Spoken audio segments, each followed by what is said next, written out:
three-point line. Yet the response to criticism from Jason Tatum stands to those who watch the game and understand the game beyond counting stats.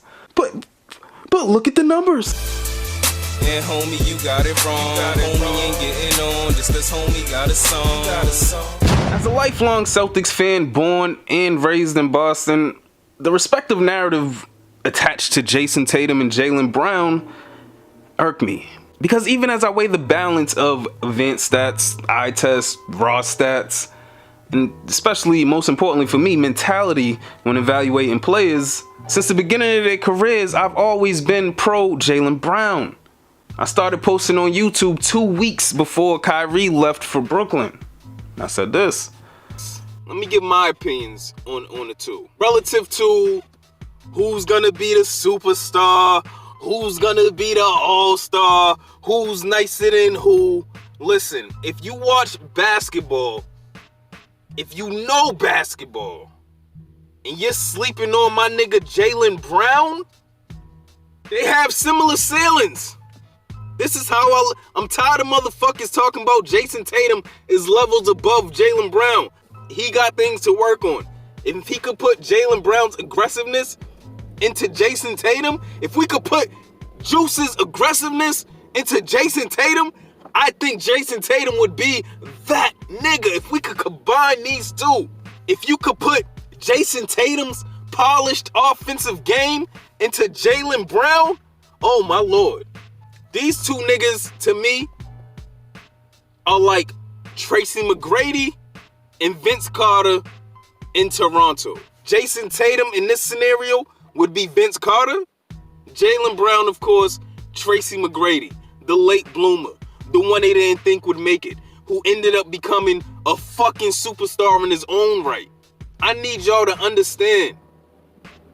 Jason Tatum is going to put on more of a workload. Jason Tatum is going to take it upon himself to try to become a superstar because we've already placed him on the mantle. Jaylen Brown is going to take it upon himself to try to become a superstar because you motherfuckers said he couldn't do it. Because on the first night of Jason Tatum's rookie year, when Gordon Hayward got hurt and Marcus Morris was supposed to start at power forward but didn't because of conditioning, and Kyrie barely showed up on his first night back in Cleveland to play LeBron, Jaylen Brown, who was better than all the rest of the guys ahead of him the previous year, his rookie year, but was benched for every single mistake by Brad Stevens. Well, as a starter that first night, his first time starting in meaningful minutes, Jaylen Brown had a game-high 25 for the Celtics in a loss. However, it was then that he showed me his mental toughness and competitive spirit. Speaking of which, he showed it again later in the year, that first Eastern Conference Finals run with Jason Tatum against the Bucks. First round, game 4, on the Bucks home floor. Again, with everybody barely showing up, Jaylen was the player that night that is pretty much the player you see today on a consistent basis. Now, while he plays along with the he became great out of nowhere narrative, mostly from the media, he always made sure to make the point that his growth has largely come with opportunity. And that should have been very evident in that first Eastern Conference Finals run when Jason Tatum put up 18.5 a game and Jaylen put up 18 a game. And that was with one less game played. Side note, in 24 games played in their career, Jaylen Brown without Jason Tatum, Jaylen Brown has averaged 27, 7, and 3. Those averages only increased without Jason Tatum since they both became focal points. So that he's only successful because of Jason Tatum's gravity narrative has to die. But back to that first Eastern Conference Finals run, sadly the only narrative that came out of that, besides he's only 19, even though Jaylen Brown was like 20 going on 21, and a narrative getting debunked every day Jaylen Brown's play forces you idiots not to dismiss it, was that Jason Tatum is the savior of the Celtics. That thought was only exacerbated by him playing with Kobe, or working out with Kobe that summer. The change in his style of play from an efficient spot-up three-point shooter and a guy who attacked the basket explosively off the first step his rookie year, to, from then till kinda now, an inefficient volume shooter who will always produce numbers because in addition to that volume, at 6'9" with more than a 7-foot wingspan, Most of his shot output comes from behind the three-point line.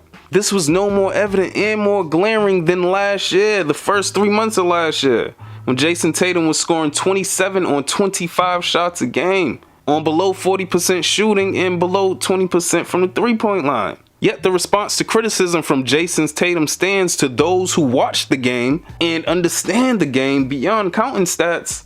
But look at the numbers. Which moves me off my disrespect to Jaylen Brown in comparison to Jason Tatum rant. Because in reality, while it's a conversation that can be had another day, if not for the imbalance in coverage pro Jason Tatum, it's a conversation that shouldn't have to be had. Because they should both just be appreciated for all of what both bring to the table, flaws and all. And it segues me into, ladies and gentlemen, Jason Tatum was extremely excited to be the first Celtic to score 30 points a game in a season.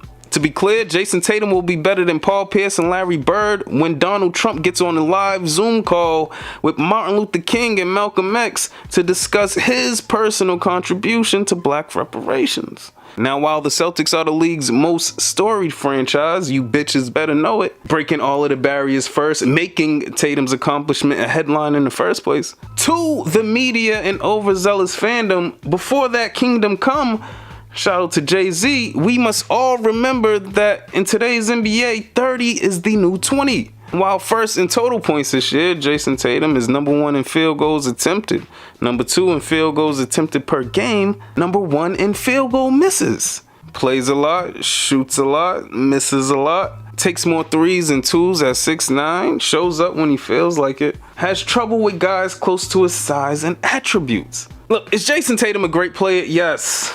Does he have the tools to produce even greater and even more consistently and have an even bigger impact on games than he already does now?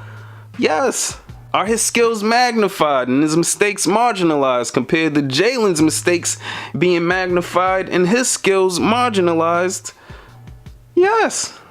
Do Celtics fans and Celtics media overrate what he is now in favor of what his attributes say he should and could be, possibly stunting the growth of Jason Tatum because he's already satisfied with the player he is now? Keep going, Free. Yes. Yes. We ain't got shit to do, it's an off night for y'all. Every night is an off night. Hustle is swag, but you can't get your guap right.